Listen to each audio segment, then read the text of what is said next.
గురుభ్యో నమః. శ్రీ విశ్వవసు నామ సంవత్సర ఉగాది శుభాకాంక్షలు గురు కుటుంబ సభ్యులందరికీ. ఈరోజు ఉగాది సందర్భంగా మనం ఈ సప్తధామంలో పంచాంగ శ్రవణం తర్వాత విశేషమైన సోషల్ సర్వీస్ చేసిన వాళ్ళకి ప్రముఖులకు మనం ఈ ఉగాది పురస్కారాలు ఇస్తున్నాం. మనం ఈ ఉగాది రోజు పంచాంగ శ్రవణం అనేది మన సంస్కృతి సాంప్రదాయంలో భాగంగా ఉందని గురుగారు చెప్పారు. ఈరోజు ఉగాది స్టార్ట్ అవుతుందంటే ఈ రాసులు నక్షత్రాలు ఈ ఇండివిజువల్ ఫలితాల కంటే కూడా సంవత్సరానికి సంబంధించిన ఫలితం ఉంటుంది అని చెప్పారు పంచాంగంలో గురుగారు. సంవత్సరం పుట్టిందన్నట్టు ఉగాది స్టార్ట్ అవ్వడం అంటే సంవత్సరానికి సంబంధించింది, దేశానికి సంబంధించినది. ఏ గడియలో స్టార్ట్ అవుతుంది, ఒక అబ్బాయి పుట్టిండంటే పుట్టిన టైం ప్రకారం అది వాడి జాతకము అవన్నీ చూస్తారు కాబట్టి నక్షత్రాలు అవన్నీ. అలానే ఈ సంవత్సరం ఇప్పుడు ఈ టైంలో ఏ నక్షత్రంలో ఏ రాశిలో పుట్టిందో దానికి సంబంధించింది ఉంది అంటారు గురువుగారు. అయితే ఈ నక్షత్రాలు ఈ రాశులు ఇవన్నీ కూడా ఈశ్వరుడి ఆధీనంలో ఉంటాయి. ఈశ్వరుడు ఇచ్చిన పనులే అవి చేస్తుంటాయి కాబట్టి వాటికి ఇండివిజువల్గా చేసే అర్హత లేదన్నారు గురువుగారు. కాబట్టి మన మన మన రాశి యొక్క ఫలితం ఎట్లా ఉందని తెలుసుకునే దానికంటే కూడా భారతదేశ ఫలితం ఎట్లా ఉన్నది అనేదే ఎక్కువ ముఖ్యం అన్నారు గురువుగారు.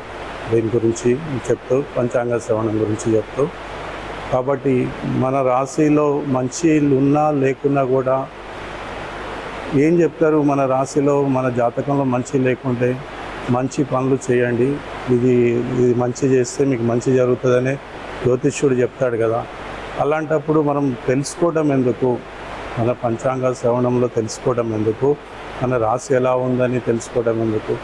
ఈశ్వరుడికి నచ్చిన పనులు మంచి పనులు చేసేది ఉంటే ఆటోమేటిక్గా మనకి మంచి జరుగుతుంది, దేశానికి మంచి జరుగుతుంది.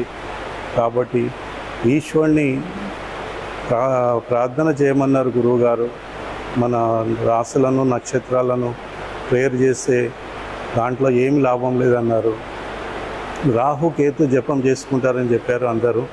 రాహుకేతు జపం వల్ల రాహుకేతు ఏం ఫలితాలు ఇవ్వరని చెప్పారు గురుగారు. రాహుకేతు వాళ్ళ డ్యూటీ వాళ్ళు చేస్తారు, కానీ రాహుకేతుకి ఇచ్చిన డ్యూటీ ఏంటంటే మన ఈశ్వరుడే అలాట్ చేస్తారు కాబట్టి ఆ డ్యూటీ వాళ్ళు చేస్తారు. కాబట్టి ఈశ్వరుని ప్రేయర్ చేస్తే అది రాహుకేతు ఏం పని చేయదన్నారు గురుగారు. కాబట్టి మా ఫ్యూచర్ ఎలా ఉందని గురుగారి దగ్గరకు వచ్చి భక్తులు అడిగితే గురుగారు ఏమని ఆన్సర్ ఇచ్చారంటే, నీ ఫ్యూచర్ నీ చేతిలోనే ఉంది బాబు అన్నారు. అంటే దాని అర్థం ఏంటి, నీ ఫ్యూచర్ నీ చేతిలో ఉన్నది అని అంటే దాని అర్థం ఏంటంటే నువ్వు మంచి పని చేస్తే నీకు మంచి జరుగుతుంది, చెడు పని చేస్తే చెడు జరుగుతుంది. కాబట్టి ఈ జాతకం ఎందుకు నీకు, పంచాంగం ఎందుకు, నా రాశి ఫలితాలు ఎందుకు చూడడం, మంచి చేయని చెప్తున్నారు గురుగారు. 24 గంటలు మీరు మంచి చేయండి, దేశానికి సేవ చేయండి.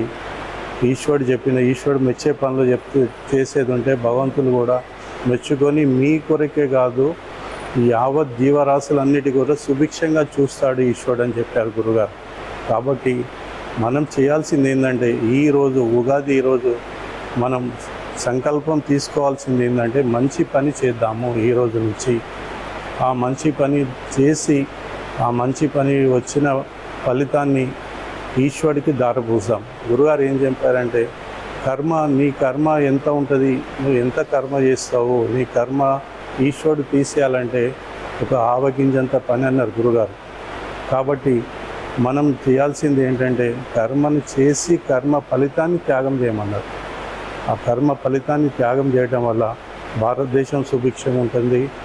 మొత్తం యావత్ ప్రపంచంలో మన అన్నదమ్ములు ఉన్నారు, ఆస్ట్రేలియాలో ఉన్నారు, అమెరికాలో ఉన్నారు, ఇండోనేషియాలో ఉన్నారు.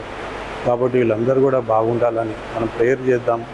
ప్రతిరోజు ఈ రోజు నుంచి మనం సంకల్పం తీసుకుందాం, మంచి పనులే చేద్దాం, గురుగారు మెచ్చే పనులు చేద్దాం, ఈశ్వరుడు మెచ్చే పనులు చేద్దాం. కాబట్టి ఇది గురుగారు చెప్పిన మాటలు. అది రోజు అన్ని గురు స్మరణ చేసుకోవాలని మీ అందరితో షేర్ చేసుకుంటున్నాను. అందరికీ ఈ విశ్వ వసు నామ సంవత్సర ఉగాది శుభాకాంక్షలు తెలియజేస్తూ ముగిస్తున్నాను.